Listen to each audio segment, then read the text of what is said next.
हिंदू धर्म में सावन के महीने को बहुत पवित्र माना जाता है। इस महीने को भगवान शिव को समर्पित माना जाता है और मान्यता है कि इस महीने में भगवान शिव की पूजा करने से जीवन में सुख समृद्धि और खुशहाली आती है। तुलसी में जल डालने से कौन सा फल मिलता है, चलो आज के इस वीडियो में जानते हैं। मित्रों, आप सभी को सावन माह की हार्दिक शुभकामनाएं। मित्रों, सावन का महीना बहुत ही पवित्र महीना होता है। इस महीने में भगवान शंकर की पूजा होती है। सावन के महीने में मुख्य रूप से तुलसी माता का पूजन किया जाता है। हिंदू धर्म में तुलसी के पौधे को बहुत ही पवित्र पौधा माना जाता है। तुलसी के पौधे में साक्षात भगवान श्री हरि विष्णु जी और माता लक्ष्मी जी का वास होता है। यदि कोई भक्त कभी भी किसी को भोग लगाता है तो भगवान विष्णु तुलसी पत्र के बिना किसी भी प्रकार का भोग स्वीकार नहीं करते हैं। तुलसी को भगवान श्री हरि विष्णु की अर्धांगिनी भी कहा जाता है। इसीलिए जो भी मनुष्य तुलसी की पूजा करता है वह कभी भी गरीब नहीं रहता है। जो भी मनुष्य रोज तुलसी माता को जल देता है उसकी कभी दुर्गति नहीं होती है। ऐसा मनुष्य घोर पाप करने के बाद भी नरक में नहीं जाता है। मित्रों, चलो मैं आप सभी को एक कथा के माध्यम से बताता हूँ कि तुलसी को जल देने से कौन सा फल मिलता है। मित्रों, एक समय की बात है, भगवान भोलेनाथ जी के पास माता पार्वती जी आती है और देवों के देव महादेव से कहती हैं कि हे स्वामी, आप तो तीनों लोकों के स्वामी हैं। आपने समुद्र मंथन के समय समस्त संसार के मनुष्य को विष से बचाने के लिए आपने उस विष को पिया था। आप देवों के देव हैं, परंतु आप फिर भी इस तुलसी के पौधे की पूजा क्यों करते हैं? इसे नित्य जल क्यों चढ़ाते हैं? मैं इस पौधे को जल चढ़ाने का महत्व जानना चाहती हूँ। माता पार्वती की बात सुनने के बाद भगवान भोलेनाथ बोले कि हे देवी पार्वती, तुलसी साक्षात लक्ष्मी जी का ही रूप है और माता लक्ष्मी धन की देवी है और माता लक्ष्मी की नित्य पूजा करने के करोड़ों फायदे हैं जो मनुष्य को पता नहीं होते हैं। और तो और तुलसी के पौधे पर जल चढ़ाने मात्र से मनुष्यों के करोड़ों पाप नष्ट हो जाते हैं। हे देवी पार्वती, तुलसी का महत्व तो बहुत है, परंतु इसका खास महत्व सावन माह में होता है। हे देवी पार्वती, चलो मैं तुम्हें तुलसी को जल देने का महत्व बताने से पहले तुम्हें एक अत्यंत प्राचीन कथा सुनाता हूँ। इस कथा के माध्यम से तुम्हें तुम्हारे सारे प्रश्नों के उत्तर मिल जाएंगे, इसीलिए तुम इस कथा को ध्यान से सुनना। इस कथा को सुनने मात्र से ही समस्त पाप नाश हो जाते हैं। अब माता पार्वती रहती हैं, हे प्रभु, मैं इस कथा को अवश्य सुनना चाहती हूँ, कृपया आप मुझे वह कथा सुनाइए, मैं इसे पूरे ध्यान से सुनूंगी। तब भगवान भोलेनाथ माता पार्वती को तुलसी को जल देने के पीछे की कथा सुनाते हैं कि हे देवी पार्वती, तुलसी को जल देने के पीछे एक प्राचीन इतिहास छुपा हुआ है जो बहुत ही उत्तम और पुण्य फल प्रदान करने वाला है। हे देवी पार्वती, पूर्व काल की बात है। देवपुरी में दिवाकर नाम का एक ब्राह्मण रहता था। वह जन्म से तो ब्राह्मण था, किंतु वह कम से भ्रष्ट कपट्टी बुद्धि वाला था। वह कंबल तथा चमड़ा आदि बेचकर धन कमाता था, साथ ही वह सभी से बहुत झूठ बोलता था। उस ब्राह्मण का मन हमेशा बुरे काम करने में लगा रहता था। वह सभी के यहाँ पर चोरी करता था। उसको वेश्यागण और जुए की बहुत बहुत बुरी आदत थी। उसने अपने जीवन में कभी पुण्य के काम नहीं किए थे।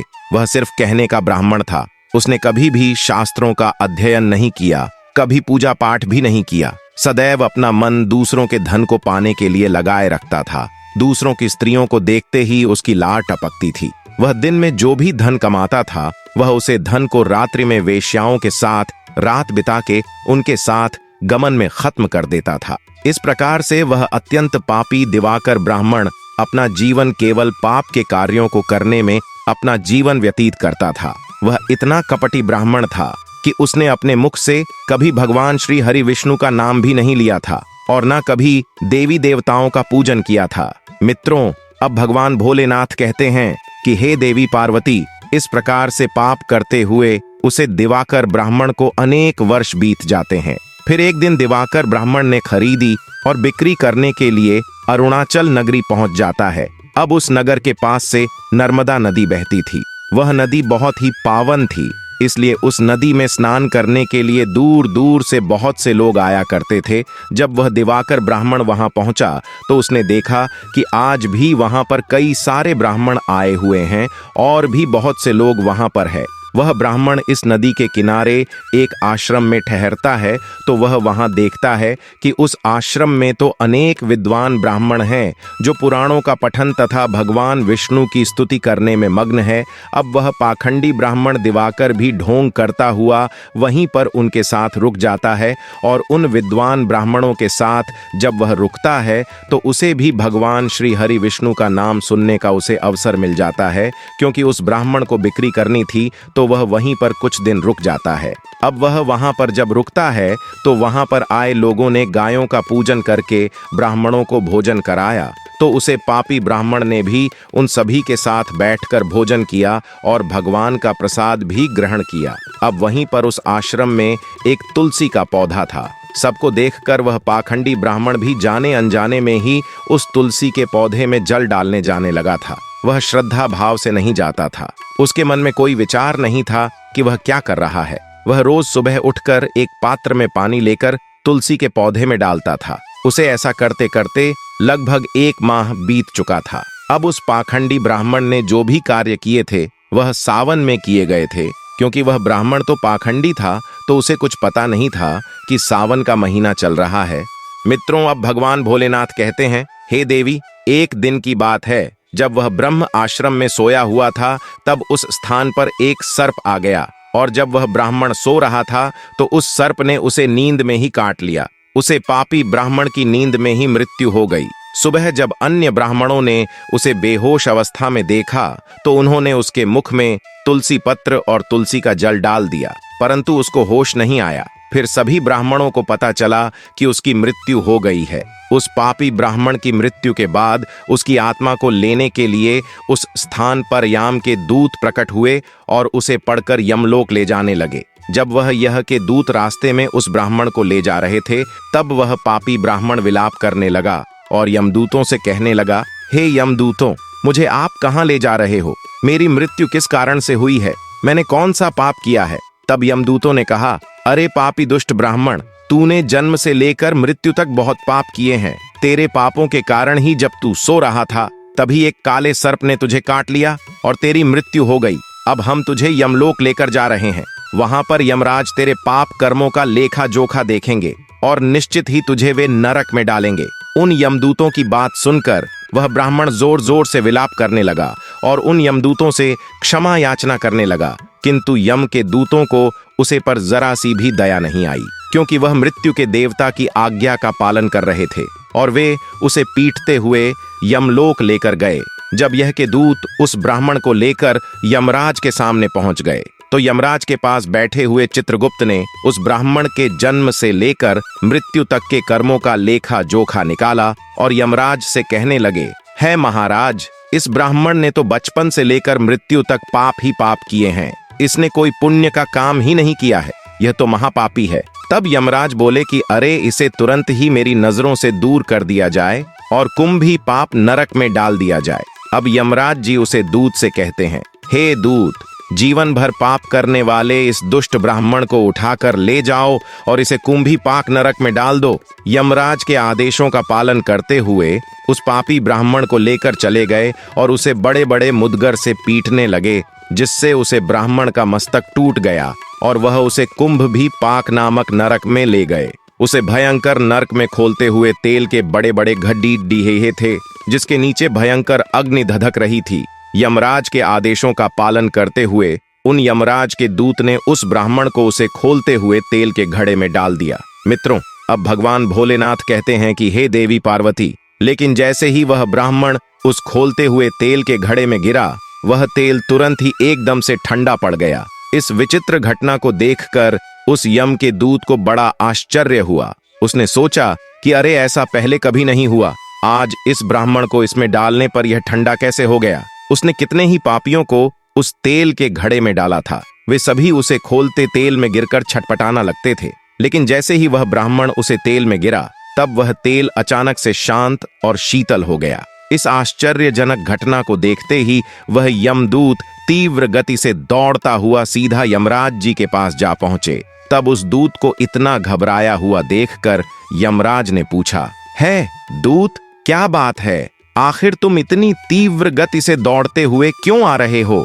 फिर वह दूत कहता है यमराज, आपने जिस ब्राह्मण को कुंभी पाक नरक में डालने के लिए कहा था तो हमने वैसा ही किया, और जैसे ही हमने उसे कुंभ भी पाक नरक में डाला तब नरक की अग्नि बुझ गई और वह खोलता हुआ तेल भी बिल्कुल ठंडा पड़ गया। अब यमराज जी कहते हैं, हे दूत, यह तो बड़ी ही विचित्र घटना है, ऐसा तो पहले कभी नहीं हुआ। अब यमराज भी अपने मन में विचार कर रहे होते हैं। तभी उस स्थान पर देवर्षि नारद जी पधारते हैं। देवर्षि नारद को देखकर यमराज अत्यंत प्रसन्न होते हैं और उन्हें प्रणाम करके उनका स्वागत करते हैं। फिर यमराज नारद जी से कहते हैं, हे देवर्षि, आप उचित समय पर आए हैं। हमने आज एक अत्यंत पापी ब्राह्मण को कुंभी पाक नरक में गिराया है, किंतु उसके गिरते ही नरक की अग्नि ठंडी पड़ गई है और खोलता हुआ तेल भी शीतल बन गया है। यमराज जी की बात सुनकर देवर्षि नारद जी यमराज जी से कहने लगते हैं, हे धर्मराज, आपने जिस ब्राह्मण को कुंभी पाक नरक में डाला है वह नरक में डालने योग्य नहीं है, क्योंकि इस ब्राह्मण के द्वारा अनजाने में ही ऐसा कर्म हो गया है जो नरक का नाश करने वाला है। जो मनुष्य पुण्य करने वाले लोगों के साथ रहता है उसे उनके पुण्य का भाग फल मिल ही जाता है, और यह ब्राह्मण तो 1 महीने तक भगवान विष्णु के भक्तों के साथ रह चुका है। इस ब्राह्मण ने एक आश्रम में रहते हुए नित्य तुलसी को जल अर्पण किया है, इसीलिए यह बहुत बड़ा पुण्यवान बन गया है।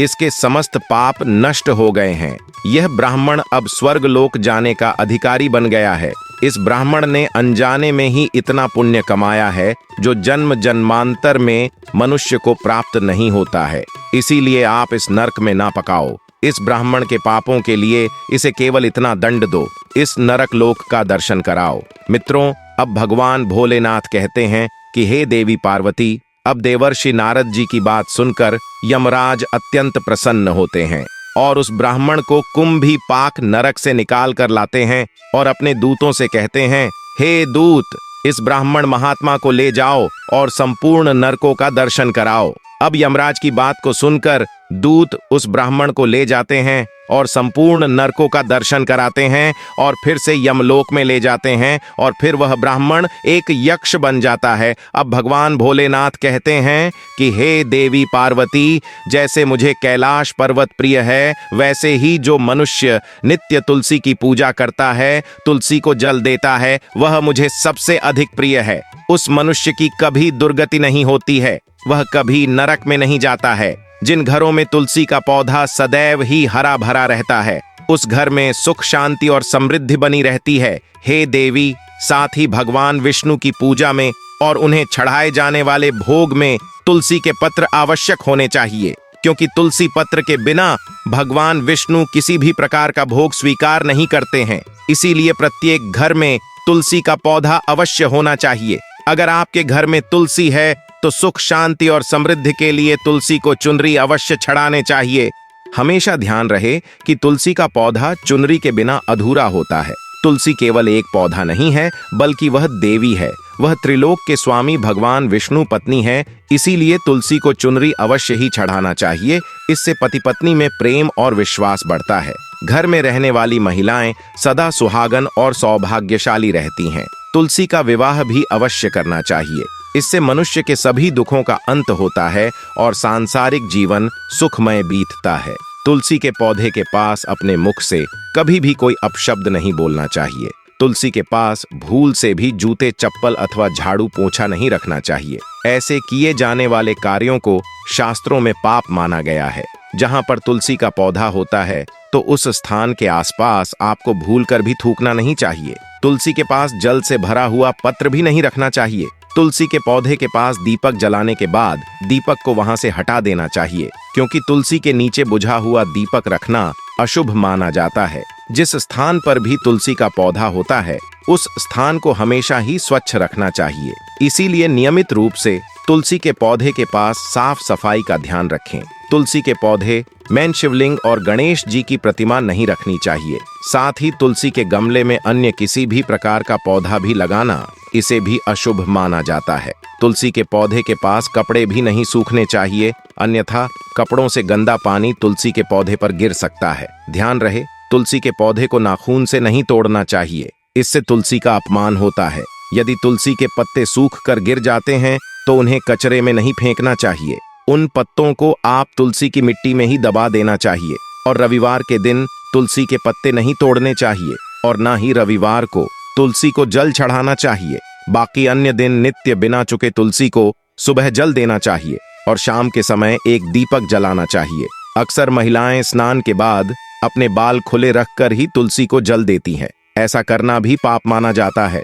महिलाओं को इस बात का हमेशा ही ध्यान रखना चाहिए। महिलाओं को हमेशा ही अपने बाल बांधकर माथे पर सिंदूर लगाकर ही तुलसी में जल चढ़ाना चाहिए। इससे उस स्त्री को तुलसी का आशीर्वाद प्राप्त होता है। घर में तुलसी का पौधा लगाते समय ध्यान रहे कि इसके लिए गंदी मिट्टी का उपयोग नहीं करना चाहिए। तुलसी के पौधे के लिए शमशान की अथवा गंदगी वाले स्थान की मिट्टी का कभी उपयोग नहीं करना चाहिए। इससे तुलसी माँ रूठ जाती है और सूखने लगती है। तुलसी का पौधा कभी गंदे स्थान पर नहीं लगना चाहिए, जैसे नाली अथवा बाथरूम के पास। इन स्थानों पर तुलसी का पौधा कभी नहीं लगना चाहिए, अन्यथा गंदा पानी तुलसी के पौधे में गिर सकता है, जो प्रत्येक मनुष्य के लिए बहुत ही अशुभ माना गया है।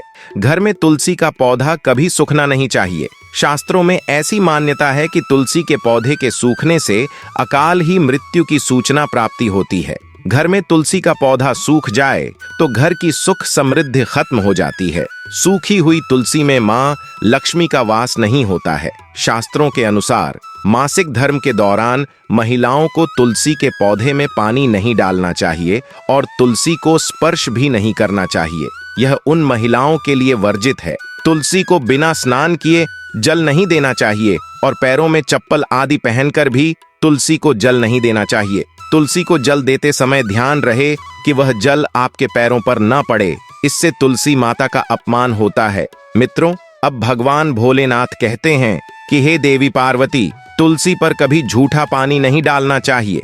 इससे तुलसी माता रूठ जाती है और नित्य तुलसी के दर्शन से मनुष्य को स्वर्ग की प्राप्ति होती है और तुलसी पत्र के सेवन से उसके सभी पाप नष्ट हो जाते हैं। तुलसी का पौधा हमेशा ही घर के सामने लगाना चाहिए। इस पूर्व अथवा उत्तर दिशा में लगाने से सबको शुभ संकेत प्राप्त होता है। तुलसी के पास मरुस्थलीय पौधे रखना बेहद अशुभ माना जाता है। ऐसे पौधों से नकारात्मक ऊर्जा निकलती है। शास्त्रों में कहा गया है, जिन पौधों से हरी भरी कलियों की उत्पत्ति ना हो, उसके स्थान पर कांटे निकालते हो, तो ऐसे पौधों को तुलसी के पास कभी रखना नहीं चाहिए। शास्त्रों में केले के पौधे का विशेष महत्व बताया गया है। अगर तुलसी के पौधे के पास केले का पेड़ लगा देते हैं तो इसका कई गुना अधिक लाभ प्राप्त होता है। केले के पेड़ में भगवान विष्णु का वास होता है। इसे तुलसी के पास लगाने से घर में सुख समृद्धि आती है। तुलसी के पौधे में शालिग्राम अवश्य रखना चाहिए। तुलसी के गमले में शालिग्राम रखने से तुलसी का और भी अधिक शुभ प्रभाव आपको देखने को मिलेगा। शालिग्राम भगवान विष्णु का निराकार रूप माना जाता है। यह काले रंग का पत्थर होता है जिसे विलक्षण और मूल्यवान माना गया है। इसे अगर तुलसी के गमले में रखेंगे तो आपके घर से संपूर्ण नकारात्मक ऊर्जा नष्ट हो जाएगी। घर में केवल एक ही शालिग्राम की पूजा करनी चाहिए। पुराणों में कहा गया है, भगवान विष्णु की मूर्ति से बढ़कर शालिग्राम का पूजन करना ज्यादा उत्तम होता है। शालिग्राम को चंदन लगाकर उस पर एक तुलसी का पत्ता रखना चाहिए। प्रतिदिन शालिग्राम को पंचांग से स्नान करना चाहिए। ऐसा करने से सभी जनों के पाप नष्ट हो जाते हैं। शालिग्राम सकारात्मक और सात्विकता का प्रतीक होता है। अब भगवान भोलेनाथ कहते हैं कि हे देवी पार्वती, जो भी मनुष्य मेरे द्वारा बताई गई इन बातों पर अमल करता है वह निश्चय ही बहुत ही जल्द सुखी और करोड़पति बन जाता है। तब माता पार्वती रहती है कि हे नाथ, आपका मुझे इस कथा का श्रवण कराने के लिए धन्यवाद। तुलसी का पौधा एक ऐसा पौधा है जो धार्मिक और वैज्ञानिक दृष्टिकोण से काफी महत्वपूर्ण है।